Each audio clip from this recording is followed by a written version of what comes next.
Matapos ang 3 araw, tinapos na ng Iglesia ni Cristo ang kanilang rally na inilipat sa Liwasang Bonifacio sa Maynila. May live report si Jamie Santos. Jamie?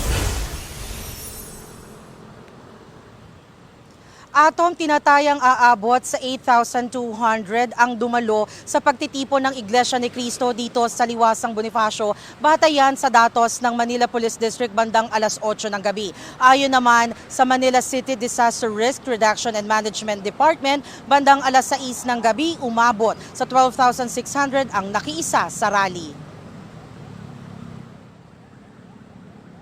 Mula sa People Power Monument sa Quezon City, inilipat ng mga miyembro ng Iglesia ni Cristo ang kanilang rally sa Liwasang Bonifacio sa Maynila matapos bawiin ng Quezon City LGU ang kanilang permit to rally sa People Power Monument.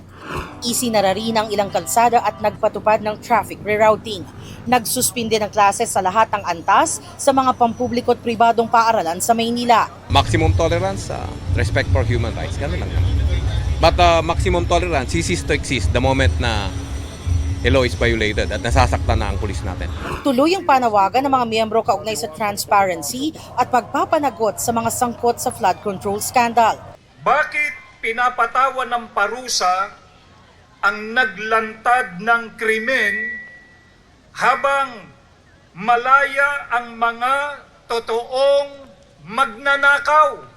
Tinututulan ng INC ang nakaambang pagsasampa ng ombudsman ng kasong plunder laban sa kamiyembro nilang si Senador Rodante Marcoleta.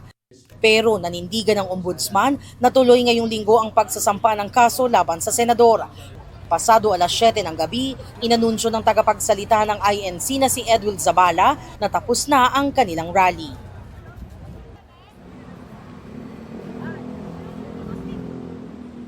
Atom, sa mga oras na ito, nagbabaklas na ng stage na ginamit nga sa pagtitipon ng mga miyembro ng Iglesia ni Cristo dito sa Liwasang Bonifacio. At bagaman marami ng miyembro ang nakauwi, may mga miyembro pa rin na nananatili dito sa lugar para tumulong sa paglilinis. Samantala, Atom, sa mga oras na ito ay bukas na rin sa mga motorista ang Quezon Bridge sa magkabilang direksyon. At yan ang latest mula rito sa lungsod ng Maynila. Balik sa iyo, Atom. Maraming salamat, Jamie Santos.